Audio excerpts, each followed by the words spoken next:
بہلول کا نام آپ نے سنا ہوگا، یہ مشہور مجاذیب میں سے یہ مجذوب گزرا ہے۔ تو یہ دریائے دجلہ کے کنارے گھومتا تھا اور لوگ اس سے ملتے تو جو اس کی زبان سے نکلتا وہ پورا ہو جاتا۔ تو ایک دن دریائے دجلہ کے کنارے یہ گھوم رہا تھا کہ ہارون رشید اپنے مکان کی، اپنے محل کی چھت پہ ٹہلتے ٹہلتے بہلول کو دیکھتا ہے، تو خادموں کو کہا کہ ذرا اسے میرے پاس حاضر کرو۔ شاہی حکم نامہ تھا۔ جو چھت کے اوپر خادم تھے انہوں نے اوپر سے ڈولی پھینکی اور نیچے والوں کو اشارہ دیا، انہوں نے بہلول کو پکڑا اور ڈولی میں رکھ دیا، اوپر والوں نے رسیاں کھینچ لی۔ 2 لمحوں کے بعد بہلول بادشاہ کے سامنے تھا۔ تو بادشاہ نے بہلول سے کہا کہ بہلول ایک بات تو بتاؤ۔ کہا پوچھئے۔ کہا آپ خدا تک کیسے پہنچے ہو؟ تو بہلول نے مسکرا کے کہا جیسے آپ تک پہنچا۔ تو بادشاہ کا تو خیال تھا کہ کوئی بڑی باریک بینی سے کوئی فلسفہ بتائے گا، لیکن یہ 2 لفظوں میں اس نے کہہ دیا جیسے آپ تک پہنچا۔ بادشاہ نے کہا میں نہیں سمجھا، حضرت آپ سمجھا دیجئے۔ تو بہلول نے کہا کہ حضرت میں خود آنا چاہتا تو دیوان خانے میں جاتا، درخواست لکھ کے لے جاتا، پھر جمع ہوتی، پھر کئی واسطوں سے ہوتے ہوئے آپ تک پہنچتی۔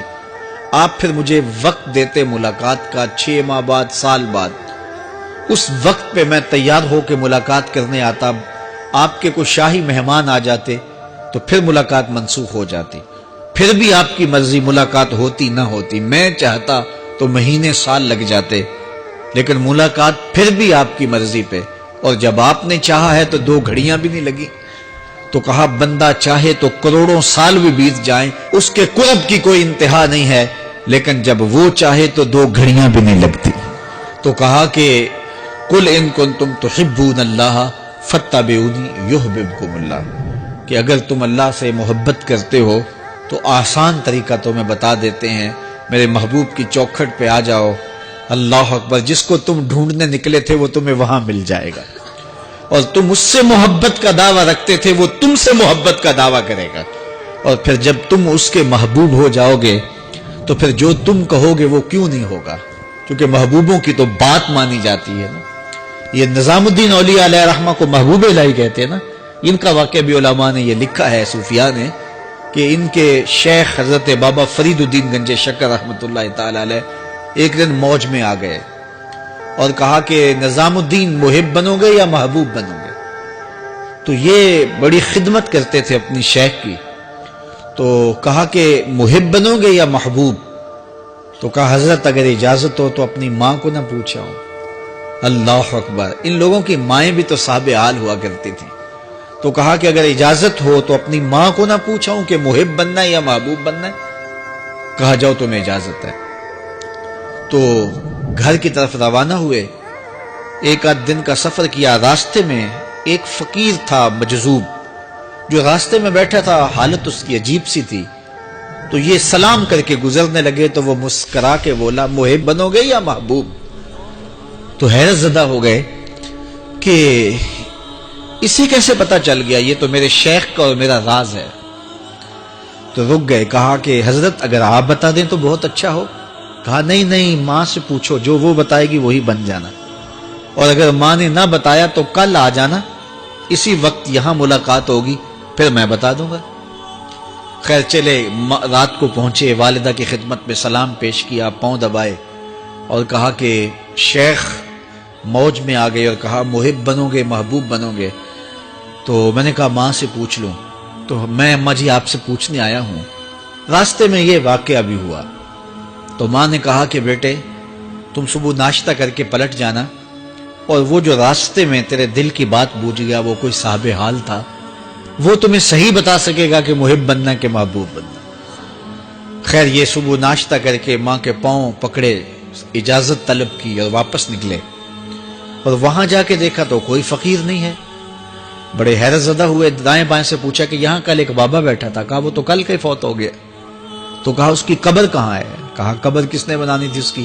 وہ گندگی کے ڈھیر پہ لوگوں نے پھینک دیا۔ دل میں بڑے حیرت زدہ ہوئے، اتنا باکمال تھا، لیکن اپنی حالت یہ، خیر وہاں چلے گئے اور جا کے کھڑے ہو کے پوچھنے لگے بندہ خدا دل کی باتیں بوجھتا تھا، اور میرے ساتھ وعدہ کیا تھا کہ اگر ماں نے نہ بتایا تو کل آنا، اور اپنا پتہ ہی نہیں تھا کہ کیا ہونے والا ہے۔ یہ بات کہی تو بابا اٹھ کے بیٹھ گیا۔ عرش فرش تے بانگا ملیاں تے مکے پہ گیا شور، بلے شاہ سا مرنا نہیں تے گور پیا کوئی ہور۔ ہاں اٹھ کے بیٹھ گیا اور کہا کہ نظام الدین، محبوب بننا، محب نہ بننا۔ محبوں کا یہ حال ہوتا ہے، نہ کفن ملتا ہے نہ دفن ملتا ہے، محبوب بنو گے تمہاری قبر پہ بھی میلے لگیں گے۔ فَاتَّبِعُونِي يُحْبِبْكُمُ اللَّهُ، اگر حضور کی اطاعت کرو گے، حضور کی فرما برداری کرو گے تو تم محبوب بن جاؤ گے۔ جب کوئی حضور کا ہو جاتا ہے تو رب اس کو اپنا محبوب بنا لیتا ہے۔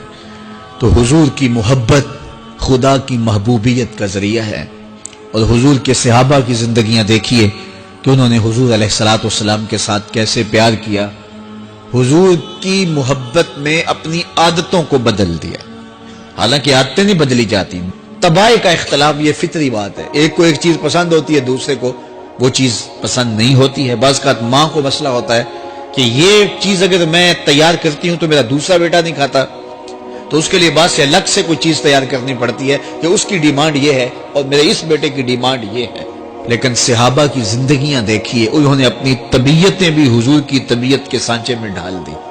حضرت انس بن مالک کو کسی نے دیکھا کہ وہ شوربے سے کدو کے ٹکڑے نکال کے کھا رہے ہیں، تو کہا یہ کیا کر رہے ہو؟ کہا میں نے ایک دن حضور کو یوں کرتے ہوئے دیکھا تھا۔ تو طباع کا اختلاف یہ ایک فطری اختلاف ہوتا ہے، لیکن صحابہ نے اس کو بھی چھوڑا اور حضور کی محبت کے سانچے میں ڈال دیا۔ پھر اس چیز کا انتظار نہیں کیا کہ حضور کا فرمان کیا ہے، حضور کی چاہت پہ اپنے مزاج کو بدلا۔ اللہ اکبر۔ حضور علیہ الصلوۃ والسلام مدینہ المنورہ کی گلی سے گزر رہے تھے، ایک گنبد نما مکان بن رہا تھا، اور ایسے مکان حضور کو پسند نہیں تھے۔ تو آقا کریم علیہ السلام نے پوچھا یہ مکان کس کا ہے؟ کہا فلاں انصاری کا ہے۔ حضور گزر گئے، چہرے پہ تھوڑے سے ناگواری آثار حویدہ ہوئے۔ کسی نے اس صحابی کو بتا دیا کہ حضور گزرے تھے، تیرے مکان کو دیکھا، شاید پسند نہیں آیا۔ 2-4 دن کے بعد حضور دوبارہ گزرے، دیکھا کہ وہاں ملبے کا ڈھیر پڑا ہوا تھا۔ فرمایا صحابی کو بلایا گیا، کہا میں پرسوں ترسوں گزرا تھا، تیرا مکان دیکھا تھا، یہ کیا ہوا؟ عرض کی میں نے گرا دیا ہے۔ فرمایا کیوں؟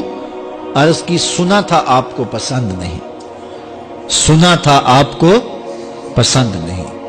میں اور آپ دیکھیں ہمارا کیا کیا حضور کو پسند ہے، سر سے لے کر پاؤں تک، نجی زندگی سے لے کے سیاسی زندگی تک، اپنے امور ذات سے لے کر کے اپنی معاشرتی زندگی تک، ہمارا کیا کیا حضور کو پسند نہیں، اور ہر وہ چیز بدل دیں جو حضور کو پسند نہیں۔ اس ویڈیو کو شیئر ضرور کریں، ہو سکتا ہے آپ کے ایک شیئر سے یہ بات کسی کے دل میں اتر جائے۔